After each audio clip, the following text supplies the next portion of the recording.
একটি হাতি হঠাৎ করেই রাস্তায় দাঁড়িয়ে পড়লো। এই ঘটনায় কয়েকটি বাস ও ট্রাক রাস্তায় দাঁড়িয়ে যেতে বাধ্য হলো। অনেকেই শুরু করে দিলেন ছুটোছুটি। এর ফাঁকে হাতিটি একটি চালের বস্তা থেকে চাল মাটিতে ফেলে শুরু করে দিল ভুরিভোজ। আর সেই দৃশ্য দেখতে দাঁড়িয়ে পড়লেন প্রচুর লোক। হাতিটি সাধারণ হাতি ছিল না, এটি একটি দাতাল।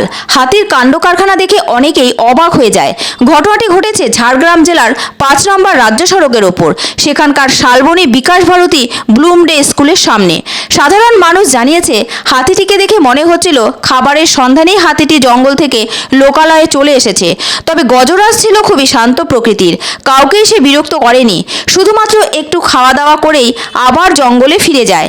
মাঝে 10-15 মিনিট সেই রাস্তায় যান চলাচল বন্ধ হয়ে পড়ে। দিনে দুপুরে প্রকাশ্য রাস্তায় হাতির এই কাণ্ড কারখানার খবর ছড়িয়ে পড়তেই শোরগোল পড়ে যায়। অনেকে মনে করেন এই ঘটনা কাঙ্ক্ষিত নয়, কারণ হাতিরা যদি এই ধরনের খাওয়াতে অভ্যস্ত হয়ে পড়ে তাহলে আগামী দিনে খুবই সমস্যা হতে পারে। কারণ খাবারের সন্ধানে বেরিয়ে রাস্তায় যদি মানুষের বাধা পায় তাহলে হাতি যে কোনো সময় বড় সমস্যা করে দিতে পারে।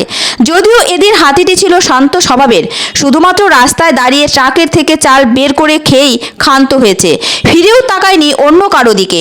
তবে প্রতিদিন এমন ঘটনা নাও ঘটতে পারে। খাদ্য না পেয়ে যদি হাতি ক্ষেপে যায় তখন কি হবে? এদিকে বাস থেকে নেমে অনেকেই হাতি দেখতে ভিড় জমান। যারা সাইকেল নিয়ে যাচ্ছিলেন তারাও চোখের সামনে হাতি দেখে সাইকেল থামিয়ে হাতি দর্শন করতে থাকেন। এই ঘটনায় ঝাড়গ্রাম এলাকাতে গতকাল ব্যাপক চাঞ্চল্য ছড়িয়েছিল। স্থানীয় বাসিন্দারা জানিয়েছেন, ঝাড়গ্রাম জেলার ঝাড়গ্রাম থেকে লোধাশুলি যাওয়ার পথে 5 নম্বর রাজ্য সড়কের ওপর শালবনী বিকাশ ভারতী ব্লুমডে স্কুলের সামনে এই ঘটনাটি ঘটেছে। হঠাৎ করে জঙ্গল থেকে বেরিয়ে আসে একটি দাতাল হাতি, তারপর রাজ্য সড়কে দাঁড়িয়ে পড়ে। হাতি দেখেই চমকে ওঠেন সবাই, গাড়ি থামিয়ে দেন তারা।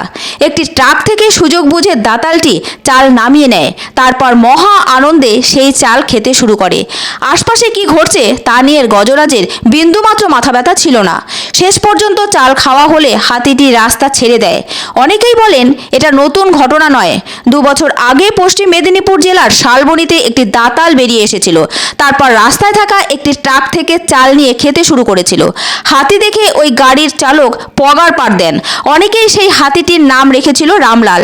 হাতিটি মূলত শালবনী জঙ্গলে থাকে, মাঝে মাঝে খাবারের সন্ধানে লোকালয়ে চলে আসে রামলাল। এদিন স্কুলের সামনে হাতিটি চলে আসায় অনেকেই খুবই চিন্তায় পড়ে গেছেন। আসলে তাদের বক্তব্য, অন্য সময় এই স্কুলে অনেক পড়ুয়া আসে, সেই সময় হাতিটি আসলে বড় বিপদ ঘটে যেতে পারত। যেহেতু এখন গরমের ছুটি চলছে তাই বড় বিপদ ঘটেনি, সবাই সুরক্ষিত রয়েছে। স্থানীয় বাসিন্দাদের আবেদন, বন দপ্তর বিষয়টি দেখুক, বনের প্রাণীদের যাতে কোনোভাবেই খাবারের সংকট না হয় সেটা দেখতে হবে। কারণ একবার খাদ্য সংকটের কারণে হাতির পাল লোকালয়ে চলে এলে তখন বিপদ এড়ানো সম্ভব হবে না। তবে এদিন কিন্তু হাতিটিকে দেখে অনেকেই লোভ সম্বরণ করতে পারেননি। তারা মোবাইল বের করে হাতির সঙ্গে সেলফি তুলতে থাকেন।